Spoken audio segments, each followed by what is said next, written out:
you are over the age of 35, stop everything you're doing right now. After a lifetime of eating fatty foods, you may run the risks of a stroke or heart attack due to plaque buildup in your veins and arteries. To learn how you can reduce your risks, visit youthfountainlab.com or call 1-800-853-7856 today. This may be a life-changing call for you or someone you love.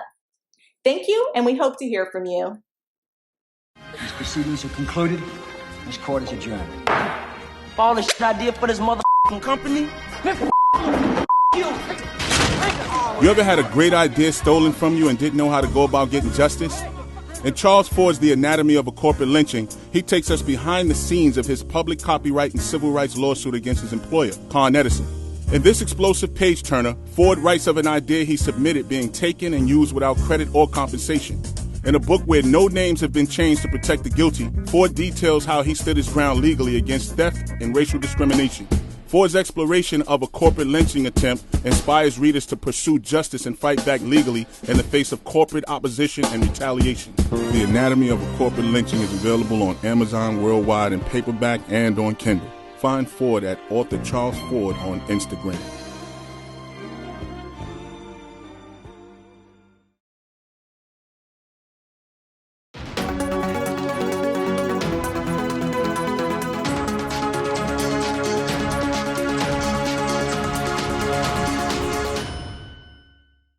So we have a story out of Knoxville, Tennessee. Now, in Knoxville, they had this race soldier, 22-year-old by the name of Tanner Holt.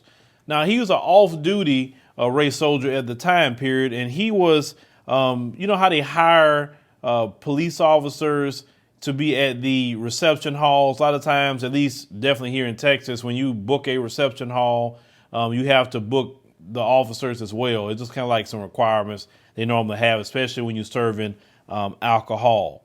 So they said the incident happened on June 26th, and they said that the police was responding to a report of a simple assault, but they said when they got to the scene, they said that they saw the personnel treating 22-year-old Tanner Holt, an off-duty Knoxville Police Department officer who was stretched out after reportedly telling Jonathan Toney, a black man, he was an attendee at the wedding, and he told him he didn't know they let black people in the reception hall.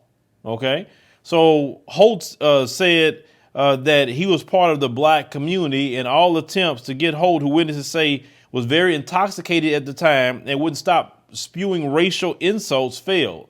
They say the brother had punched him in the face, knocking him clean out for his mouth, and the brother would not be charged with a crime, which is right. That's the right decision.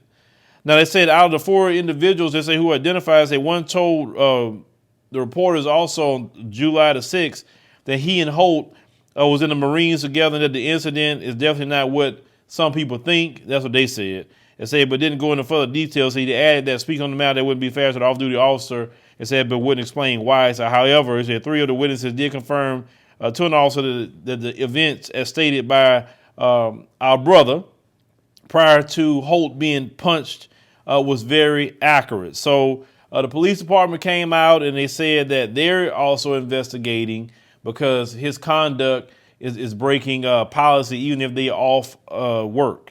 Now, he was transferred to UT Medical Center for treatment while he's going on an internal investigation. The guy has not returned to work at all. They said he could face discipline all the way up to termination for what he pulled. But you know what? Shout out to our brother. You know, our brother say, no, not today. And he had to lay out this race soldier. You know, if you look at that picture that he had on there, he had that alt-right haircut. That's the first thing I noticed, that old alt-right haircut. You know the alt-right haircut that they have. And that says a lot about him as well. Now, you hear him saying all these racial slurs. There's a lot of white supremacists that go to the military. They encourage their people to go to the military so they can learn how to military tactics and shoot and everything else. They definitely encourage that. That's why you're having issues in the military now when they're trying to purge out all these white supremacists that's in there, because they want to be there. It's just that simple. because they crave power, and military is a form of power. They'll take a job, don't pay them nothing for power. That's one thing I learned about them long time ago. Like, the job cannot pay crap, but as long as they have a degree of power, that means more to them than anything. Pay don't mean anything for them. I just don't get it, because most of us be like, man, I'm trying to get to the bag. Why I want this if I can get, you can make $100,000 a year over here versus $40,000 over here, but $40,000 give you a little degree of power, but I'm making $100,000, I don't have no degree. They think like, nah, I'll take the $40,000. I don't want the 100. That's how they think. So, but shout out to our brother, for doing the Lord's work at that time period. But leave me a comment, let me know what you think about, the situation with our brother and this race soldier. Maybe next time he'll watch his mouth when he's talking to black folk. These proceedings are concluded. This court is adjourned. All the shit I did for this motherfucking company. You ever had a great idea stolen from you and didn't know how to go about getting justice? In Charles Ford's The Anatomy of a Corporate Lynching, he takes us behind the scenes of his public copyright and civil rights lawsuit against his employer, Con Edison. In this explosive page-turner, Ford writes of an idea he submitted being taken and used without credit or compensation. In a book where no names have been changed to protect the guilty, Ford details how he stood his ground legally against theft and racial discrimination. Ford's exploration of a corporate lynching attempt inspires readers to pursue justice and fight back legally in the face of corporate opposition and retaliation. The Anatomy of a Corporate Lynching is available on Amazon worldwide in paperback and on Kindle. Find Ford at author Charles Ford on Instagram.